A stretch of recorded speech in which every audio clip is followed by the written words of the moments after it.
আসসালামু আলাইকুম viewers, welcome back আমার চ্যানেলে। আপনাদের অসংখ্য ধন্যবাদ। চলে এলাম আজকে আরেকটি নতুন ভিডিও নিয়ে। তো যেটা ভাবছেন, আমার চারিদিকে অনেক সুন্দর একটি পরিবেশ, চারিদিকে সবুজ।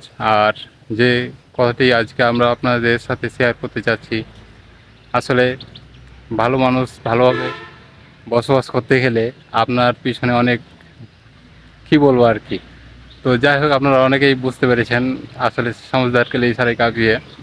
তো মানে বুদ্ধিমান ব্যক্তির জন্য ইশারাই যথেষ্ট। তারা এমনি ইশারা করলেই সবাই সব কিছু বুঝতে পারে। তো ভালো মানুষ ভালো মানুষই দেখানোর জন্য, ভালো মানুষ হওয়া হলে আপনার পিছনে অনেক সময়, আর যদি আপনি সব সময় ভালো মানুষের দেখানো শুধু উপর উপর দেখান, তাহলে আপনি ঠিক আছেন। কোনো সময় মানুষ নিঃস্বার্থভাবে মানুষের উপকার করবে না। মানুষের উপকার করলে সেই মানুষ আপনার পিছনে বাঁশ দিয়ে দেবে, কথাটাই সম্পূর্ণ সত্য। তো ভিউয়ার্স, আজকে যে ভিডিওটি আপনাদের মাঝে উপস্থিত করলাম, তো কথাটি মনোযোগ দিয়ে শুনবেন এবং পরবর্তী কোনো ভিডিও পেতে আমার চ্যানেলটি অবশ্যই সাবস্ক্রাইব করে রাখবেন। ধন্যবাদ।